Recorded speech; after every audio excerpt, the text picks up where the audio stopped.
Om Shanti. I was discussing the theme of the process of transformation with specific reference to the eradication of deep-rooted sanskaras.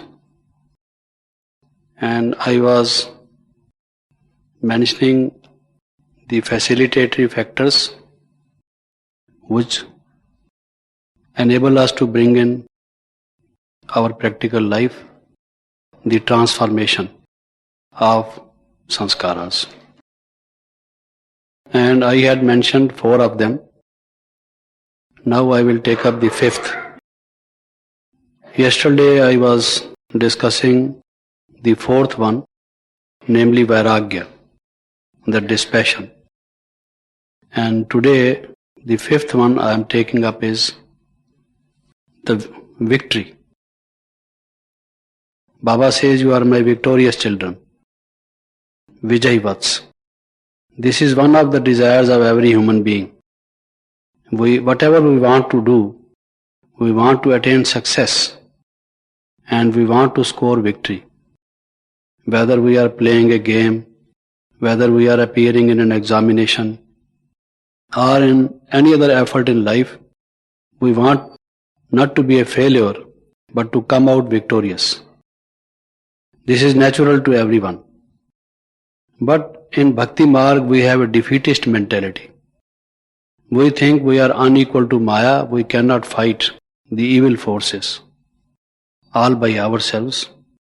We are weak and God by His grace, by His kindness, He alone can liberate us. So we have lost confidence in ourselves of coming out victorious so far as Maya is concerned. But the very first thing which Baba does is, he says, a cycle ago you had one victory. You are my victorious children. And that again reassures us. From that we get the energy. Is that so? If we had done it before, Baba says you have to do nothing new. What you did a cycle ago, that you have to repeat. And what you did earlier, it should not be difficult for you. Because times out of number you have done it. The only thing is that you have to realize that you can do it. Therefore, he says, you are my Vijay Vats, my victorious children. Time and again he wants to remind us, we are the victorious children. Victory is writ large on our foreheads. He says, I have given you this mark on your forehead. Vijay ka tilak har ek ke mathe par hai. Baba says the sign of victory is writ on your forehead. This sacred mark is there, provided you realize. So this is very essential for transformation, because they say if you have lost your heart, if you have lost your mind, lost your spirit, you have lost the battle. Any country who has ever come out victorious from a war has been the one who had a feeling that they would come out victorious. Those who had lost the spirit, they had lost the battle before it began. So if in our life we want to come out victorious, the first thing is to have a firm conviction, oh yes, sure, we will win. And then half the battle has already been won. Therefore, Baba tells us, feel like that. That certainly Maya may be very strong. The negativity of our sanskaras may be very great. Sometimes we feel, oh, it is not for me. I can't be a full caste, full-fledged Brahmin. I can't be among the double sovereign kings and queens in golden age. I am made differently. There may be others who can completely eradicate the negativity from their mind, but not me. Because they do not know how much negative I am. So, with that kind of feeling, we make half-hearted efforts. But the very first requirement for self-transformation, make full-fledged efforts. Whatever you want to do, do it with heart and soul. Just put your all energy into transformation. If you do it half-heartedly, things cannot be done that way. It's a great task which you have to do.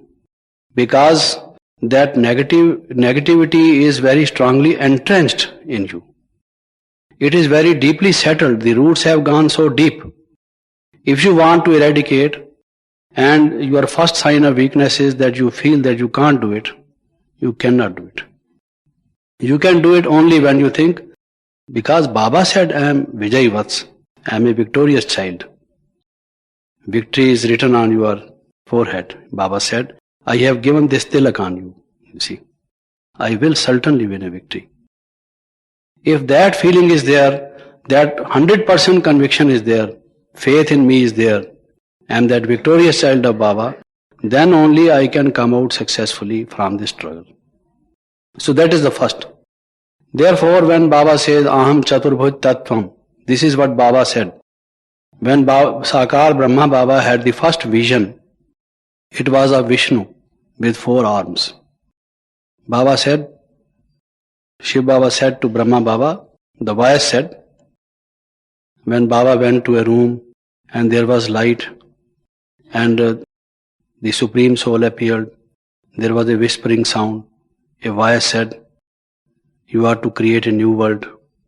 And on another occasion that vision of Vishnu Chaturbhuj, Vishnu the 4-armed was given. And in one of the arms is the mace. The mace is the symbol of victory. When in our country 2 wrestlers fight, the victorious one at the end is given that mace, which is a symbol of victory. So when we have lotus, the conch, the discus, and also the mace, that mace is the symbol of victory. So one of the foremost visions which Shiv Baba gave to Brahma Baba symbolized this victory by this symbol called mace. And now Baba is giving it in a different way, saying, I have given you this tilak. Here is the soul. And on the soul Baba gives this mark. You are my victorious children. Believe it. It will become. What you believe would become. If you don't believe, it won't become. Certain sisters and brothers meet Bab Dada. Bab Dada gives them a vardhan. But if they don't believe, how can they get it?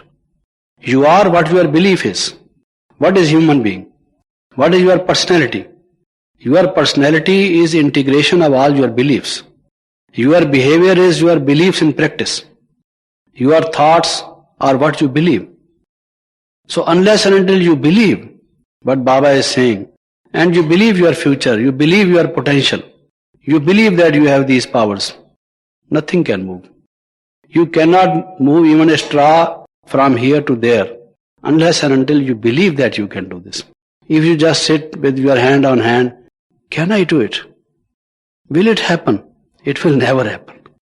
Unless and until you think, oh yes, why not? Me.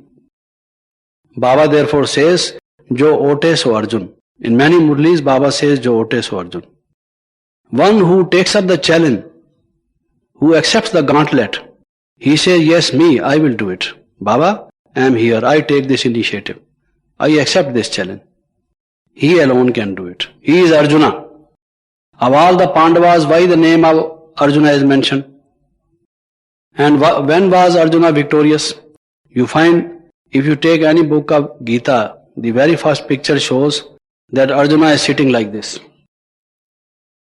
which is the sign of disappointment, depression. The Gita begins from depression. You see, that is the start. And the bow, which should be here, and the arrow on the string of the bow, instead of being at that place, the bow is lying down. The arrow is also lying down. And he is sitting like this. A warrior who should be fighting, he is sitting like this. And he says, I cannot fight. I would not fight. And later on he says, I will fight. I will kill all these enemies. People think that he killed the Kauravas. But Baba says, no, the enemy is within you. No human being is your enemy. Baba gives us a beautiful dictum, a beautiful proverb, a beautiful saying. He says, the soul is its own best friend and the soul is its own worst enemy. You don't have any enemy. Sometimes it so happens some people behave with us in a way that we don't like. Some people react to us in a way which is not in good taste. and we develop inimical feelings towards them. Some people don't promote us in life. They don't have good wishes towards us. Or there may be any other kind of a negative behavior on their part towards us. Their relationship with us may not be friendly. So we think they are our enemies. No, go deeper into it. A yogi always goes deeper into things. Why this man is behaving like this? Either it is your past karma. You did something to this soul. Ultimately, it is your own actions which are responsible. Don't put the blame on others. One of the major causes of the trouble is that we always blame others. They say somebody was shooting, putting his gun on somebody's shoulder. He put his gun on, say, let us suppose on my shoulder, and just aiming at the target. Now, if it hits the target, he would say, just see how good a, what would you say, shot man I am, and marksman. And if he has not been able to hit the target, he would say, Jagadish-bhai moved his soldier. He moved his shoulder and therefore I was not able to hit because the gun moved.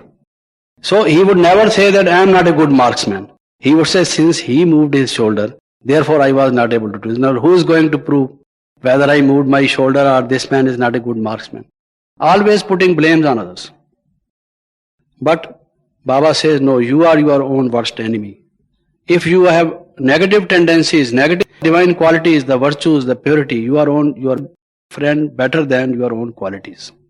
If anyone helps you, he or she also can help you on the basis of your karma. And your karmas have your roots in your qualities. So qualities are your best friends, or if you have the negative ones, they are your worst enemy. And therefore, if you think, they say there are always two kinds of response to a situation. Either it is fight or flight. When there is a problem before you, either you fly away, run away from there, or you begin to face it. There are two kinds of response. Now Baba says, if you just don't fight to Maya, and you become subjugated to Maya, you will always be suffering. If not today, tomorrow you have to wage a fight. Without fighting and defeating Maya and having a victory over it, you cannot have happiness. And happiness is what you have decided to achieve. If you have really made up your mind that you want happiness in your life, no sorrow, no suffering, no disease, no death, no pain, no bad feeling, if that is what your decision is, then it is possible only when you defeat Maya. And for defeating Maya, you have to fight. And for fighting, you must first of all have the feeling that you will come out victorious. What do the wrestlers do? They, in order to build up their muscles, they sit before a mirror. Just see in the mirror and they think, yes, my muscles are getting stronger. He, by power of suggestion, wants to think, yes, he thinks there is a wrestler with whom he has to enter into a bout, and he would, because of his muscles, throw him on the ground. If he does not have that kind of feeling, if he shivers in his shoes before he enters into the arena, and is shaky before even the other one has entered into it, then he cannot win. The first thing is, he must have this, yes, I can, there is potential. Why? Because Baba said it. Baba knows. He is knowledgeful. When you say he is ocean of knowledge, he is Trikaldarshi, what do you mean? It means what he tells about you also is correct. So you have to believe in it. Therefore, the first requirement is that you have the feeling, I am a victorious child of Baba. Fight I must. When people say, but why does he behave with me like this? Baba says he will behave like this. Because such situations will come. If such situations do not come, then what do you mean by victory? If only you are the wrestler and there is no one facing you in the arena, then whom you are going to defeat? You must have a heavyweight to heavyweight, a lightweight to lightweight. If you are getting more heavyweight, you will have Maya also more heavyweight. You see. So you have to enter into that boxing ring and give the defeat. Unless you knock the adversary down, how are you going to win? How there will be clapping? How everyone will say, yes, yes, he has won the victory. So don't grumble, don't grim. Don't say, why all these problems, why all these difficulties, why people behave with me like this. I have been tolerant times out of number, but they behave with me very badly. They don't give respect to me. These situations will come. Because you were born to face these problems. If you want to win the title Vigna Vinashak, the troubleshooter, the one who can, finish all the difficulties, then you have to face them. You must fight them. So you are, Baba says, non-violent fighters. And not only fighters, thinking we do not know whether we will be winning the victory or we will be the losers. Baba says, definitely God is on your side. And the victory is there where God is on the side. The last shloka, the last verse of Gita, where the Gita finishes, says, Sanjay says, I heard this beautiful discourse between Krishna and Arjuna, it says. Though actually it should be Shiva and ourselves. But this is what it says. I heard this discourse between Bhagwan and Arjuna, and now I am sure that the victory is on side of Arjuna because God is on his side. This is the conclusion of the Gita. You just read this last one. Before that he says, I am Gat Sandeha, all my doubts are gone. All my attachment is gone. All my questions have been solved. Now I know I am a soul. Now I remember I played this part times out of number. Now I will do what you asked me to do. And after Arjuna has said this, then Sanjay makes the final comment and he says, Arjuna will be victorious now. Why? Because God is on his side. God is not on the side of his adversaries. Because God is Almighty. Since God is on our side, even if we have some weaknesses, we cannot fight Maya. Baba will be helping us in the way that he will be guiding us. He will be giving us some kind of a nice advice. This is what all the Mahabharata says. And by means of that, we are certainly going to be victorious. That feeling should be there. Then in many murlis, Baba says, don't be afraid of Maya. Maya is only a paper tiger. It's a paper tiger. From this distance it appears, that tiger is coming. But that is not the real tiger. That is the paper tiger. Why you are afraid? So if you think Maya is very powerful, time and again you feel disturbed. You feel that you cannot win a victory. But Baba says, consider it as a paper tiger. In many murlis, Baba gives us the title Maharathi. You are Maharathis. Great warriors. Not only warriors, great warriors. You can win not only small battles but great wars. Not against one evil. Sometimes we say, we have this circumstances, that one, the other one, and still the other one. If there were only one problem, we should be able to solve it, but we are surrounded by problems on all the sides. Because you are a Maharathi. A Maharathi is supposed to be surrounded by enemies from this side, from that side, from this side, from back side. And he has to fight them all together, all at once, single-handed, with the powerful guidance, command and advice of his commander, namely God. So Baba says, you are not only a soldier, but a Maharathi. And sometimes Baba says, it appears to be like a hill. Whenever there are problems, you think it's a big hill, you cannot cross it. It's like Himalaya standing in your way. How can you achieve your goal? How can you reach your destination? It's a great obstacle which you cannot override it. But Baba says, they are not that kind of a mountain. They are mountains made of cotton. They are mountains of molehill. They are not mountains of that kind. So if you just take it in that light, which in other words means, if you just in the mirror of your mind think that your power has become manifold because God is there. Now there may be, one may be only sifar, 0. But if 0 is before 1 or before 2, then it becomes 10 or 20. So if we have a small value, but if we are attached to someone who has the highest value, then our value increases by that amount. Since Baba is with us, so our value gets so much enhanced. It is because we are with Baba. Baba is with us. So if you think like that, then you will certainly be victorious. So you can change your sanskaras wholeheartedly at a high speed if you have this firm faith and this remembrance that you are a victorious child of Baba. And this is another center of energy where Baba touches us. Then the 6th one is sovereignty. Everyone wants sovereignty. We don't want someone to dominate us. We want to be masters of ourselves. If some people try to subdue us, to dominate us, to subjugate us, we say, what do you mean? I have my own life, let me live peacefully. Why you always try to overawe me? You are trying to rule over me. I am not your slave. Let me free. So everyone wants the sovereignty. And Baba therefore stirs that card in us which is symbolic of this. And Baba says you are the double sovereigns, the would be double sovereigns. You have the double crown sovereigns. Each child would be the sovereign. Sovereignty is one of the important things which people are discussing in this world. Who will be the sovereign? And the sovereign nations they want to become, every one of them. Why there is disintegration in USSR? Each republic wants to be a sovereign. It does not want to be ruled by anyone. The Baltic states, each one of them wants to get out from the USSR and each one to have a separate sovereign identity. Similarly, so many other people have tendency. The Sikhs in India, they want to be a sovereign nation. The Kashmiris in the north of India want to be a sovereign nation. Every human being has a bit of this kind of a feeling that it does not want to be ruled by others. And we all of us have this.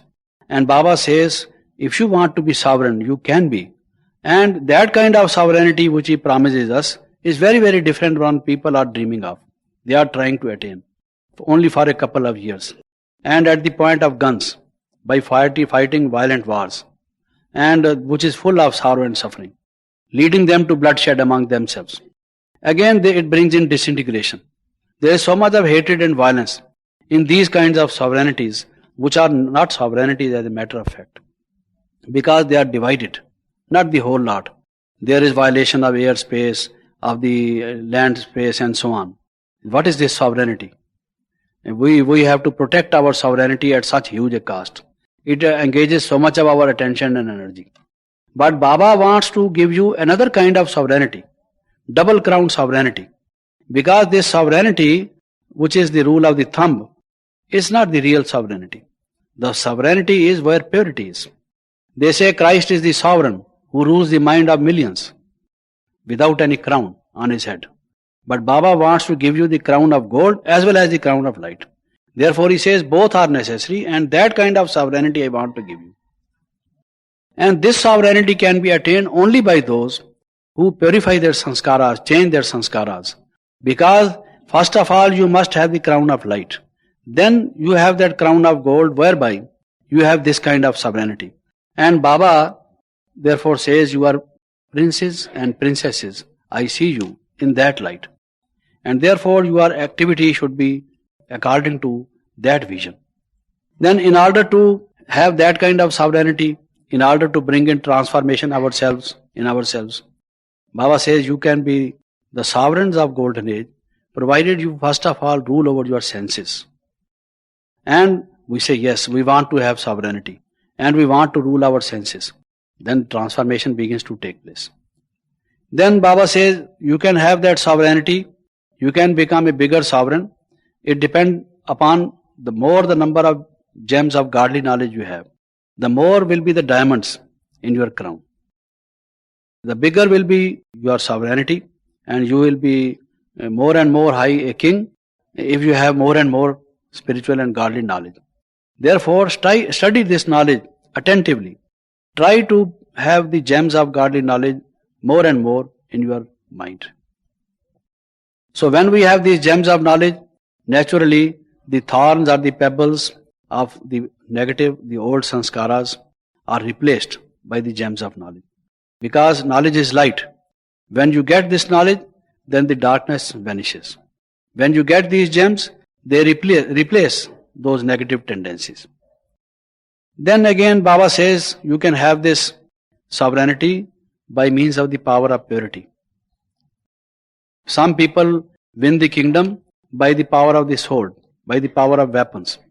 There have been many kings who won a victory against the neighbor and conquered their territories by the gun power, by the militaristic power. But this kind of sovereignty can be had only by the power of knowledge and by the power of yoga. Since we decide to become sovereigns, therefore we want to have that knowledge and to have yoga power and purity. And in order to have this, naturally we change our sanskaras, the transformation takes place. And then Baba qualifies this sovereignty in order to motivate us to have that sovereignty. He qualifies it with certain adjectives. In Hindi, Baba says, this sovereignty will be atal, akhand, nirvigna, ati sukhkari.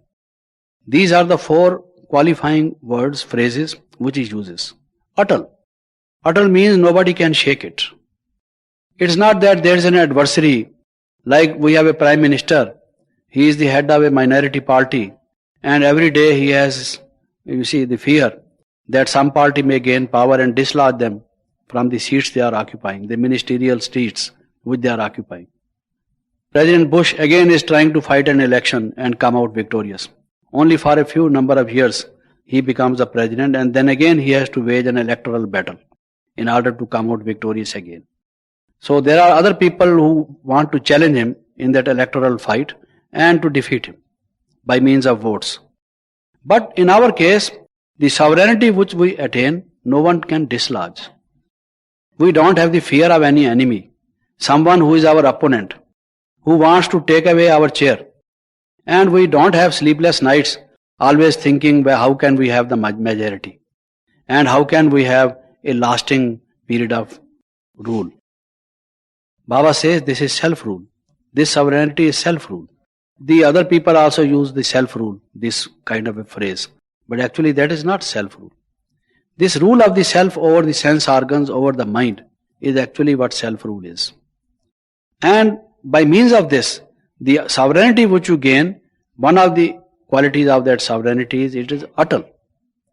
It is stable, unshaky. You have no opponent, no enemy, no fear of getting dislodged.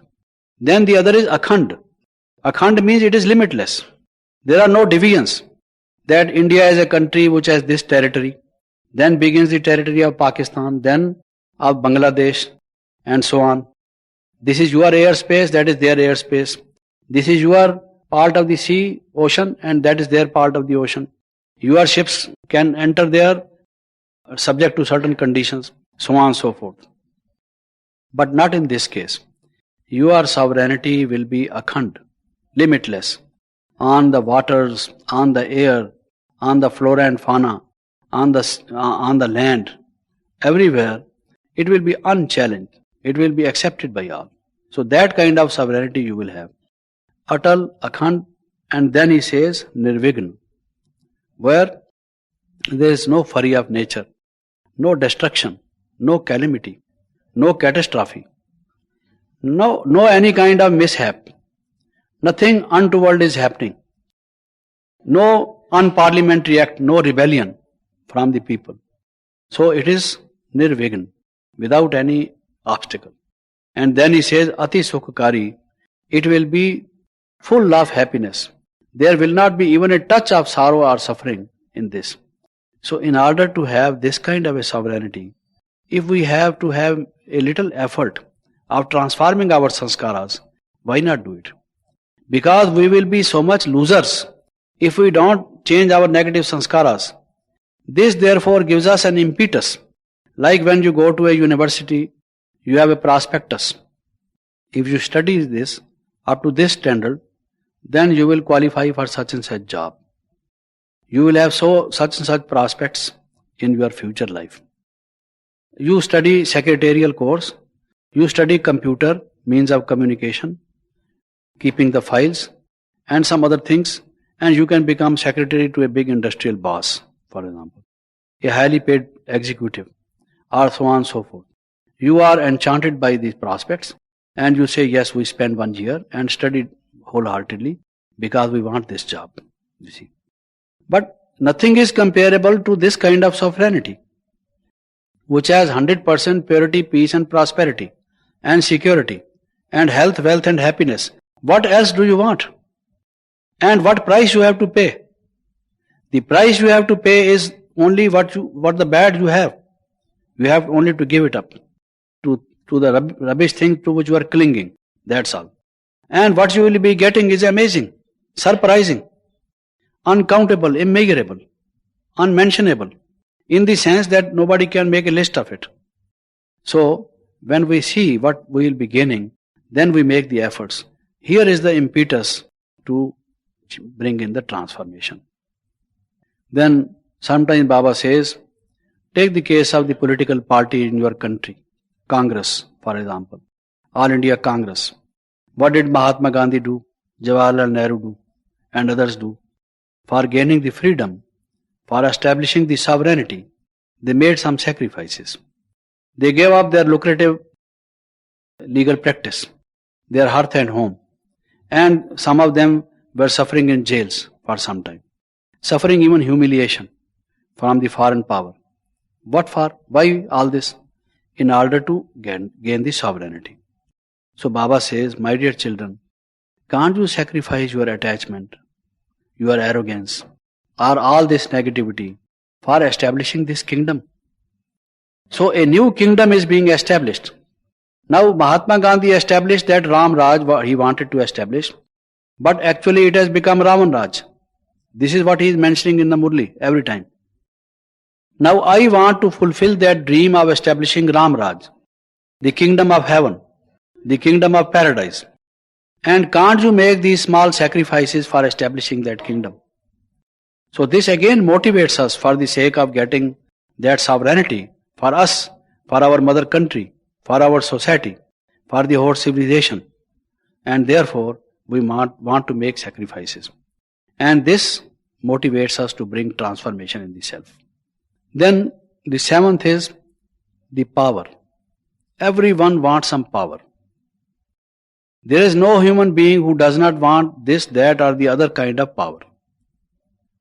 Some are power hungry, others don't show any thirst or hunger for power, but they have the desire to have some kind of power, to come closer to the centers of power, or to have power in their own hands. And very often people have been mentioning some kind of power, which we must take the philosophy of Nietzsche, for example. He says that man is after power. Many psychologists, they say, like Sigmund Freud says that libido is the center of all our activities, the axle of all our activities.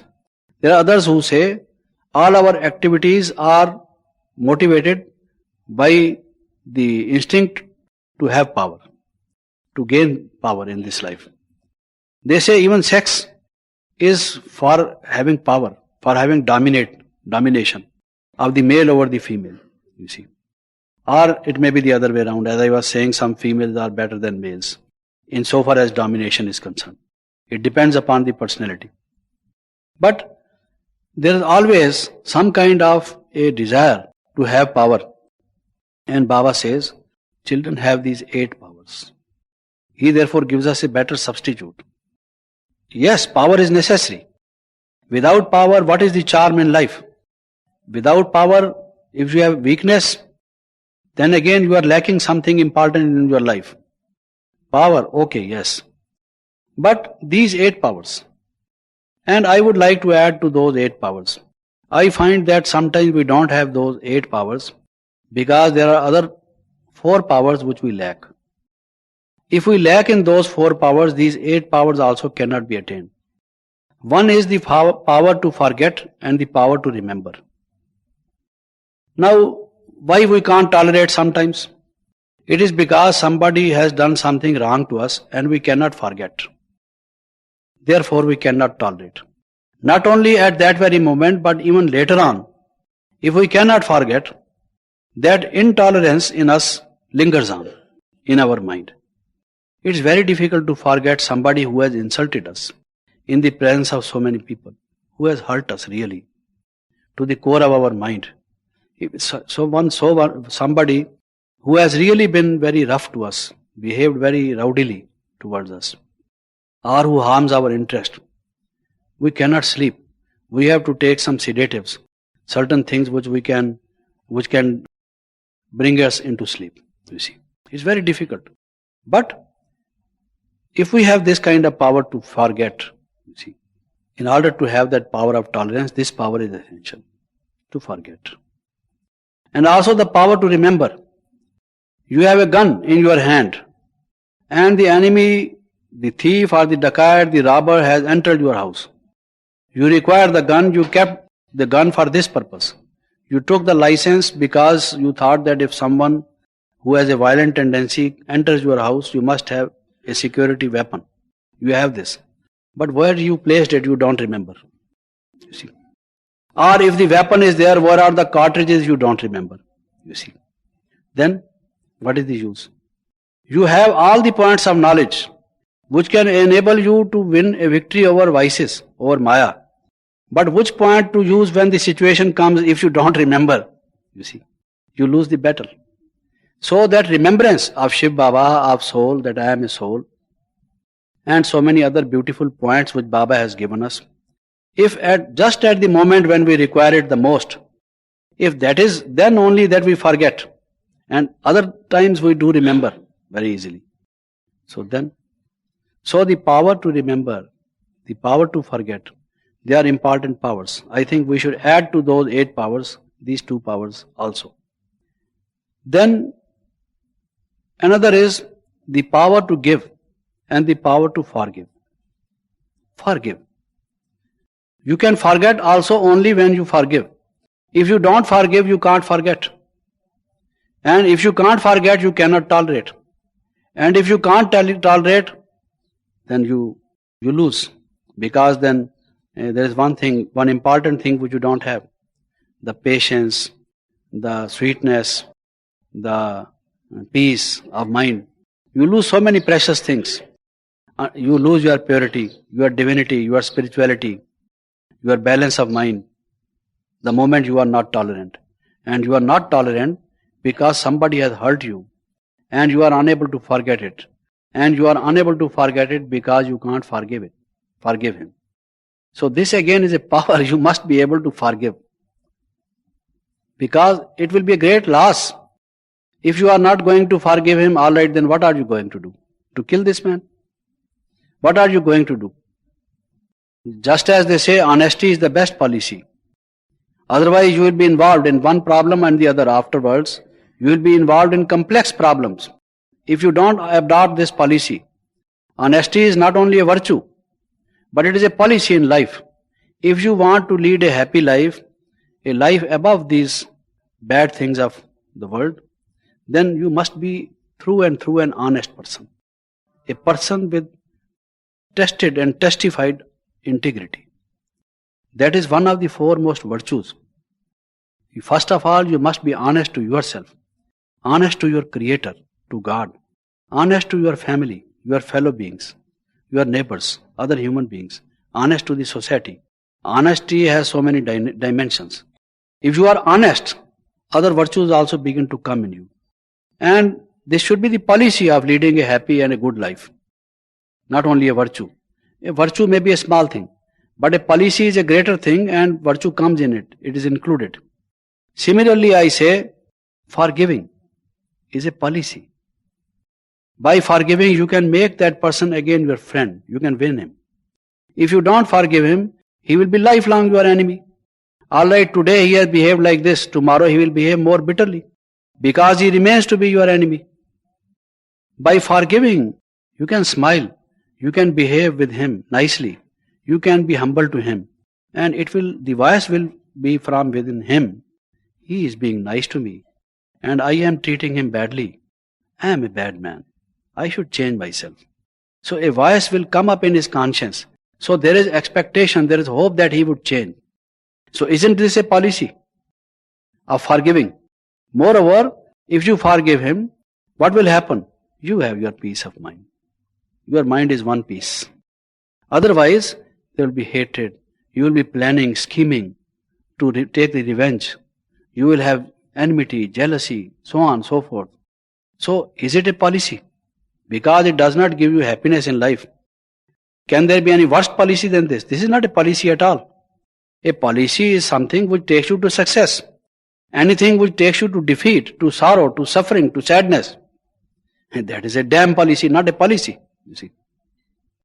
So, forgive. forget, and not only forgive, also give. If he did not give you love, if he did not give you respect, which is what you mean by saying that he insulted you or he behaved roughly with you, you give love to him. You give respect to him. If you do not give love and respect to him, you do the same thing what he is doing. So if he is to blame, you also are to blame. The only difference is that he was rough, rude and insulting only 2 minutes ago, and you become like that 2 minutes only afterwards. Difference only time, 2 minutes gap, that's all. But on the equal footing, maybe you become more repulsive. So I could say that giving can also be called a spirit of giving, tendency. But I want to call this as power. Why? Because there are people whom you would not think that they are worthy of being loved, because they insulted you so much, they harmed you so much, they have been so much negative towards you. So you think that they are not worth being given love. It would be waste of your love, waste of your energy, waste of your attention. But to give love even to such people requires power. It's difficult to be nice to people who really harm you, who really want to hurt you and to be revengeful to you and have all this negative behavior towards you. So unless and until you have that power, there are some people who are liars. They speak lies. Some of them are impulsive liars. They just because of some impulse speak lie. Later on they repent. Oh, why did they say this? Sometimes in order to protect their honor, to save themselves from a difficult situation, they tell a lie. But by nature they are not liars. They think they did a wrong thing. Why did they tell a lie? But it was only an impulse which made them tell lie. Otherwise they would say, we would never think like this. There was some bad thing in our mind. It came to our surface, we did it.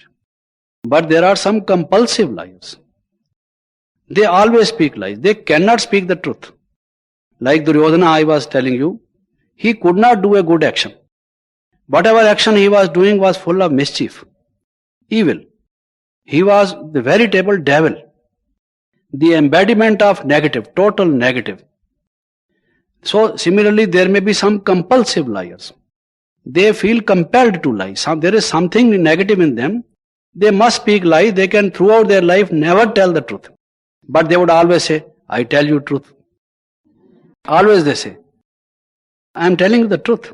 After every 3 or 4 sentences, they would say, you believe me, I tell you the truth. You see, I don't know whether in order to counterbalance what is happening, their own mind is revolting. It is saying from within, you are not telling the truth. But in order to silence that voice within, they want to speak because their ears will also listen. They say, I am telling you the truth. I am telling you the truth. But are you really telling the truth when you do not know the truth? You see, some of them are compulsive liars, what I am saying. So comparing that quality, I want to say we should be compulsive givers and forgivers. Our mind should always be full of these two tendencies. Whatever one does, forget about it. Forgive him. Give him love. Give him sympathy. Now, one of the 8 powers is cooperation. What is cooperation? Giving a helping hand. This is also giving. Unless or until you have the tendency to give, how can you give cooperation? Cooperation is one of the things, one of the acts of giving. Of love, for example. Love is an act of giving. So we should be compulsive givers. Much of the trouble in the world is that we have expectations. We are demanding people. We are grabbing. We want things from the people rather than to share it with them, to give them. But I am saying that these 2 powers must be added. Giving and forgiving. And forgetting and remembering. Add these 4 powers to those 8, then it would be better. Therefore wants us to have these powers, because the sovereignty which I mentioned earlier can be had only by means of these powers. Then Baba says, Pavitrata bal hai. Purity is power. Purity is not only a virtue, it is power. Anyone who has observed purity for a number of years, all his thoughts would be fruitful. He cannot have a single thought which will go waste. Such is the power of purity. So purity, Baba says, is power. If you want power, have purity, because there is no power bigger than purity. Spirituality is power. Baba therefore expresses this in this term. Spirituality is power. Religion is power.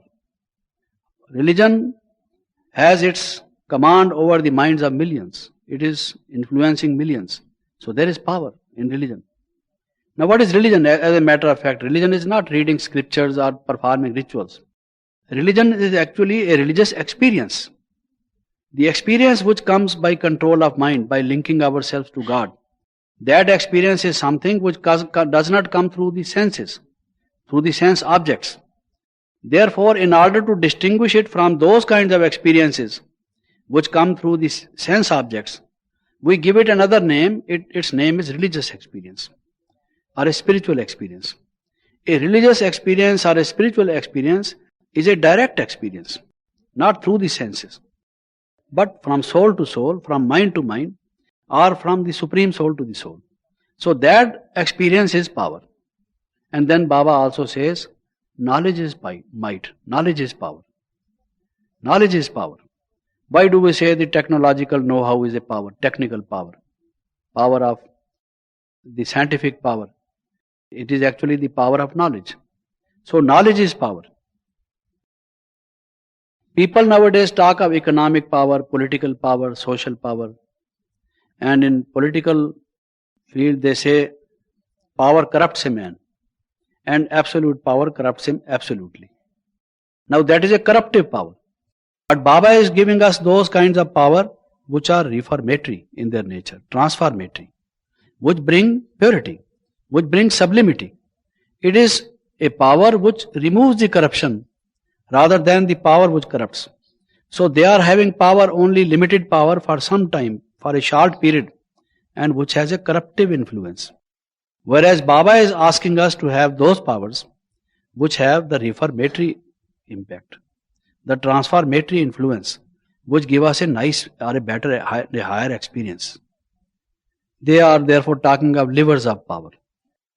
Some of them are king makers, the political maneuvers, whose opinion determines who will be the prime minister and so on. Baba says, you are the king makers. When you give knowledge, you ask a person to be pure. You ask a person to be yogi. By means of that, that person becomes a sovereign.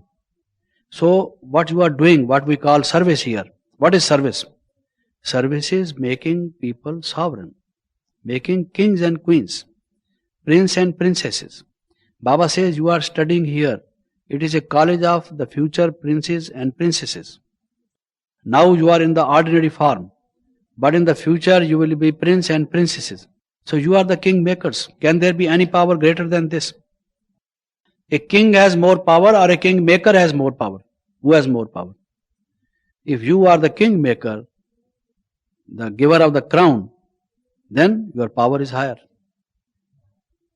And not only that, king makers, but Baba says we are becoming from beggar to prince. In many murli he says, children, we are becoming from beggar to prince. Now everyone is begging for peace, begging for happiness, begging for tranquility, begging for purity. Everyone is begging for something or the other.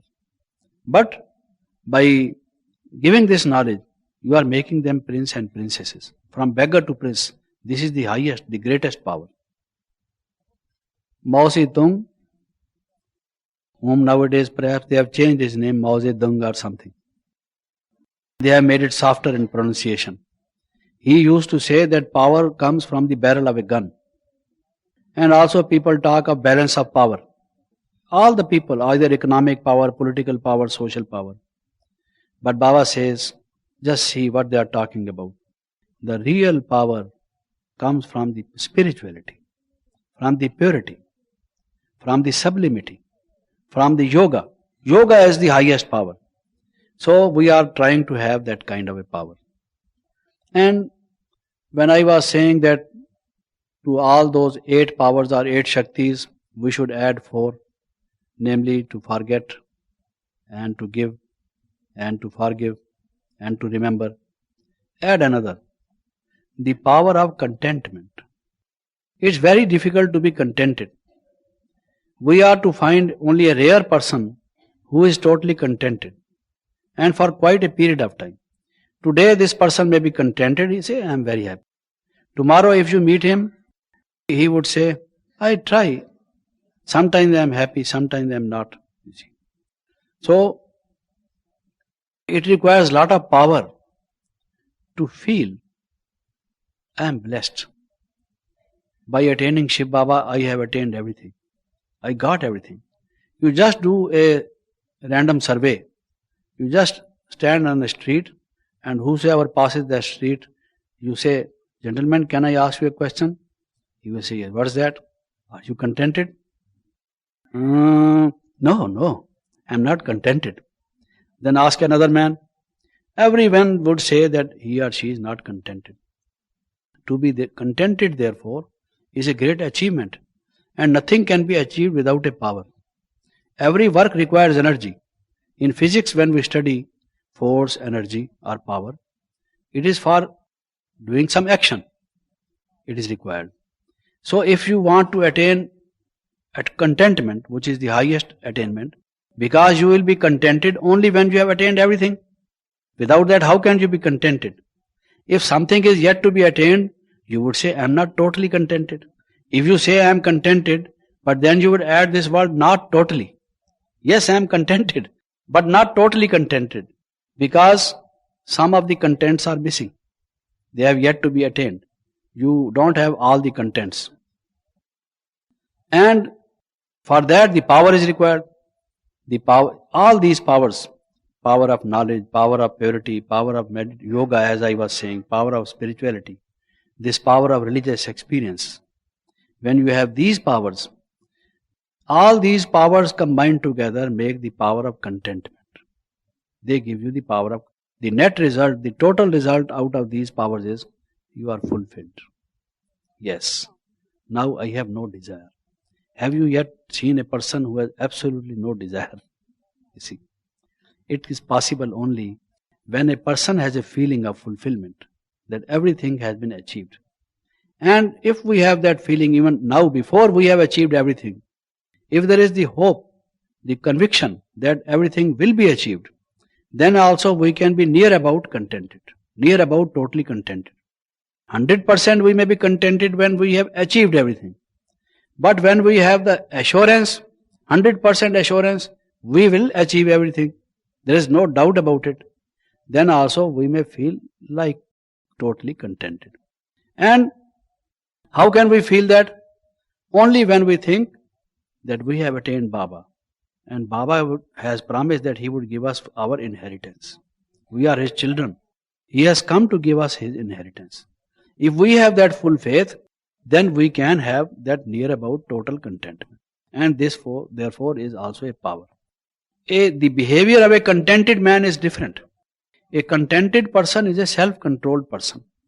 His mind does not waver. He is not shaky. He is stabilized in his mind. Because he is not ambitious. There are no desires which are ruling his mind. He is not after things, not thirsty or hungry of things. So naturally, such a person will be calm and quiet and fulfilled. There will be the vibrations of peace from him. Peace will be raining from his face, from his eyes. Smile will always be there on his face. Contentment. Therefore, this also is a power. Let us attain that kind of power. So Baba therefore asks us to attain these powers. The more we are trying to attain these powers, the transformation of sanskaras will change. Now, as I was saying, these are the facilitatory. I would come later on to the other side, to the inhibitory. Because when you bring in light, the darkness automatically goes. You need not just take a broomstick and try to wipe out the darkness from your room. That is not the way. The way is to switch on the light and the darkness is gone out. Similarly, when you bring in these things, what I have been mentioning, you bring in the powers, you bring in the love, you bring in that vairagya, the negative sanskaras will automatically go. Then the eighth one is freedom. Everyone wants freedom. Especially this is the slogan of the West. Freedom, liberty. Liberty, fraternity and equality. Liberty comes first of all. The Statue of Liberty in America they have built.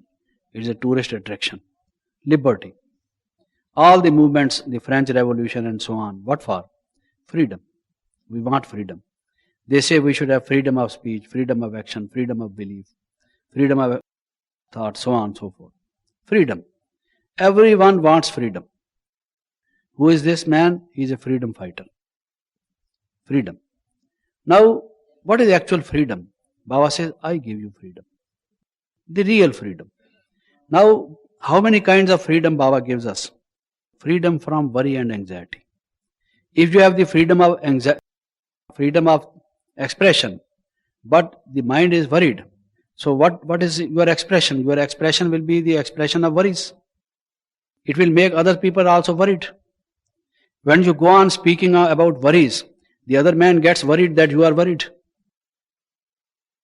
The father is worried because the child is worried. The husband is worried because the wife is worried. You see. A friend is worried because his friend is worried. You see.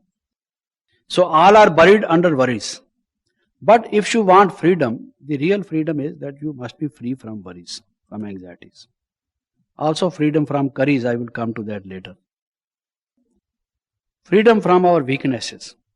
There is not a single individual who does not have one or the other kind of weakness. Freedom from weaknesses. What a great freedom it is. Baba says, I will remove all your weaknesses, fill you with power, energy, and with all the best. Freedom from slavery to senses. Another kind of freedom. Freedom from gurus, into whose shackles we are. Now, like Karl Marx said, laborers of the world unite. You are going to lose nothing but chains, he said. But what they lost is their own that federation, instead of the chains.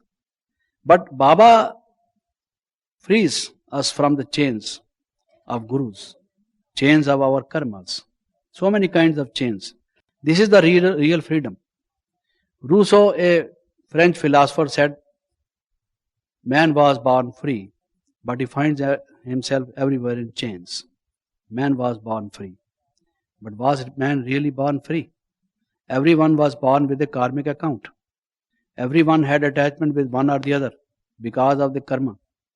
So, how could we say that everyone was born free? Because he didn't know that there is rebirth or reincarnation.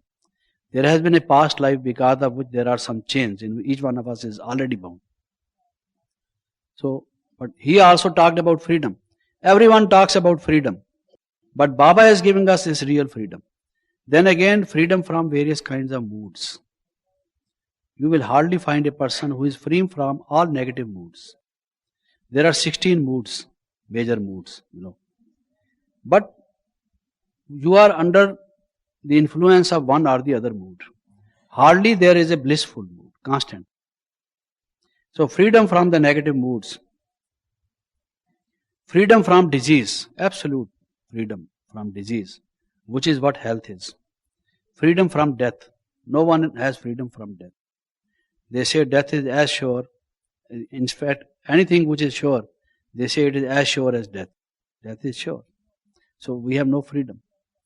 But freedom from death, freedom from sorrow, freedom from addictions, freedom from the worries of nature. Nature will become our servant. Baba says, Prakriti aapki dasi banegi. That will become your servant, maid servant. So, how can we have freedom unless our thoughts are free? Free from negativity. Now, whatever we think under the influence of Maya. Even our thoughts are not free. They are colored. They are polluted. We have mental pollution because of the negative thoughts. So when our thoughts are not free, how can our actions, our speech and their result be free? So the first freedom is the freedom from the negative thinking. The waste thoughts, the weak thoughts, the bad thoughts, the evil thoughts, the thoughts which have the vices in them. So that is the first freedom which brings in its trail all the other kinds of freedom. And Baba says you have to work for that freedom. When you become attentive to attaining that kind of freedom, then the sanskaras naturally, automatically change. Now another one is faithfulness. All of us are faithful to one or the other. The husband says, I am faithful to my wife, or my wife is not faithful to me. Whatever, they talk of faithfulness. The servant to the master, the people to their king, always in terms of faithfulness in our relationships is necessary. Faithful. We always write at the end of our letter, yours faithfully. Whether we have faith or not, but it has become a formality. Yours faithfully. So, faithfulness. And if we work for these kinds of faithfulness, which I am just going to mention, our sanskaras begin to change. Baba also says, you are my faithful children. Do you have faith in me? Now, these are the kinds of faith. One is faith in Baba, which brings transformation in us. In knowledge, that is what Baba says. Then in our future, if we don't have faith in our future, then also we cannot make progress.